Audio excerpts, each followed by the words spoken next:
Assalamualaikum warahmatullahi wabarakatuh. Kembali lagi di Bengkel Desa. Terima kasih yang sudah menonton video saya. Semoga bermanfaat, terhibur juga ya, karena pekerjaan juga perlu hiburan. Nah, kali ini kita akan belajar ya tentang bit FI yang mati total ya. Jadi indikator mati ya, klakson mati, starter pun mati ya. Jadi itu injeksi, sedangkan injeksi itu lemah ya. Jadi dengungnya itu tidak keras ya.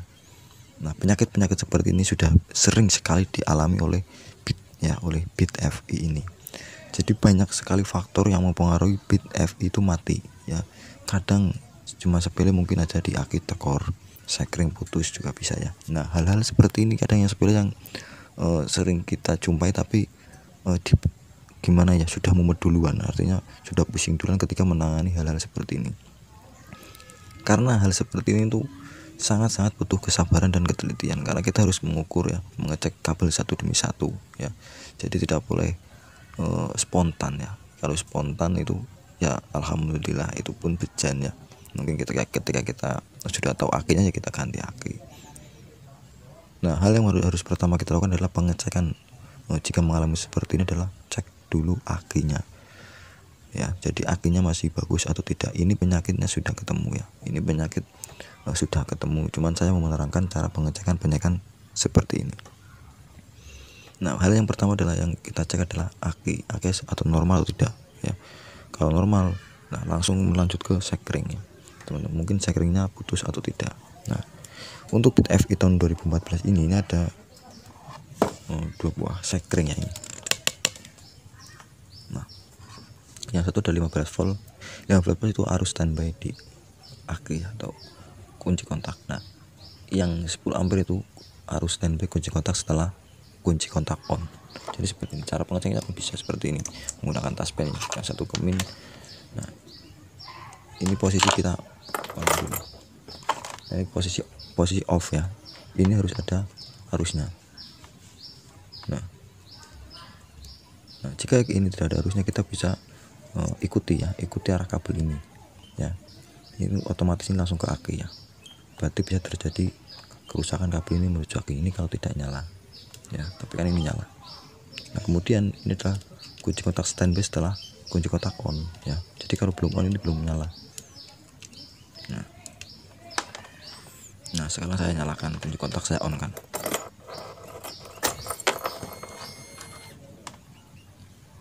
Nah, nyala, berarti ini normal ya. Kalau kabel ini tidak normal, kita bisa menuju ke relay ya. Ini menuju ke relay ya. Ini menuju tadi, ini adalah penyakitnya yang tadi rusak adalah ini. Jadi di relay ini tidak nyampe ke relay ya. Sedangkan ini yang menuju kunci kontak. Bisa pun di kunci kontak yang warna hitam, kalau di depan itu bisa disambung langsung ke sini ya. Untuk mengetahui kunci kontak masih bagus atau tidak, bisa dilangsung ya. Jadi di kunci kontak itu ada warna hitam dan merah. Nah, yang hitam disalurkan ke sini ya.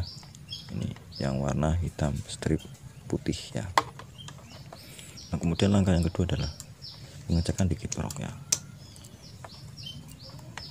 Nah, untuk pengecekan di kiprok tersendiri ya, kita butuh alatnya ataupun arus-arus yang menuju ke kiprok. Sering kali terjadi kalau tidak ada pengapian, itu biasanya di fulser ya. Di fulser juga bisa. Nah, kemudian ada lagi di spool pengisian ataupun spool lampu itu mungkin biasanya yang sering itu putus. Di spool pengisian itu sering sekali terjadi keputusan. Nah, untuk spool sendiri jalan di sini. Ini. Jadi kita lepas ya. Kita lepas satu persatu ini. Kita cek ya, kabelnya kita cek sampai atau tidak menggunakan multitester bisa ya ini. Nah, di video yang sebelumnya itu juga ada pengapian bit mati, itu sudah saya terangkan ya. Itu kalau menggunakan alat-alat yang sederhana. Nah, kalau ini masih nyala ya, kita lanjut ke jalur kiprok ya. Ini adalah kiproknya. Ini kalau pengapian ya. Nah, ini ya yang warna putih nih. Nah, ini yang warna putih, arus sampai sini atau tidak, ini adalah input ya dari kiprok. Nah, setelah itu berarti kan keluarnya kabel warna merah strip putih ya.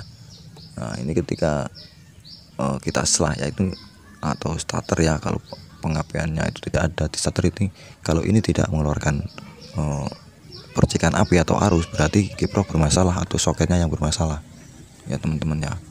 Nah, yang kedua adalah kita bisa pengecekan di relay ya. Kemudian di relay kalau misalkan indikator tidak nyala ya, kita bisa pengecekan di relay. Kita lepas relaynya, kemudian kita cek ya kabel nyampe sini atau tidak di relay. Nah kalau tidak berarti relay pun bisa bermasalah ya. Ini kalau indikator tidak nyala, klakson tidak nyala, ini pun bisa jadi karena di sini ada arus standby kunci kontak on ya. Ini kabelnya sama yang warna merah strip kuning ya. Ini merah strip kuning. Nah ini. Nah kemudian di bagian kontak ya, ini di bagian kontak. Nah ini yang seperti tadi yang terangkan, ini adalah kunci kontak ya. Nah ini warnanya adalah merah strip hitam dan hitam ya. Jadi teman-teman kalau mau melangsung ya, ini bisa seperti ini. Ini tadi sudah saya langsung ya. Nah kita langsung ke sini ini ya, yang soketnya warna putih itu ada kabel yang warna hitam strip kuning ya.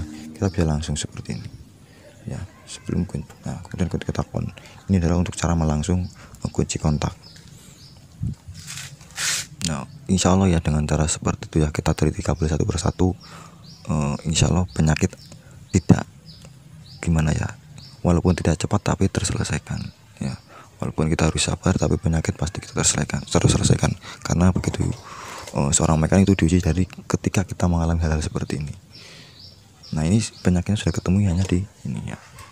Nah jadi kita bersihkan ya, karena kabel yang harus standby kunci kontak setelah on itu ada yang putus. Jadi kita sambung, kita bersihkan, itu sudah alhamdulillah masalah pun sudah selesai.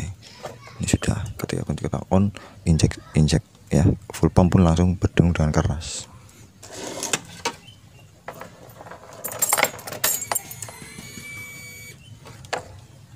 Nah seperti itu teman-teman ya, mudah-mudahan apa yang saya ceritakan ini menjadi pengalaman kita bersama ya, dan menjadi tambahan ilmu ya. Mungkin ada yang lebih bagus ya, dan ada yang lebih komplit. Saya juga masih belajar, kita sama-sama belajar. Terima kasih. Wassalamualaikum warahmatullahi wabarakatuh.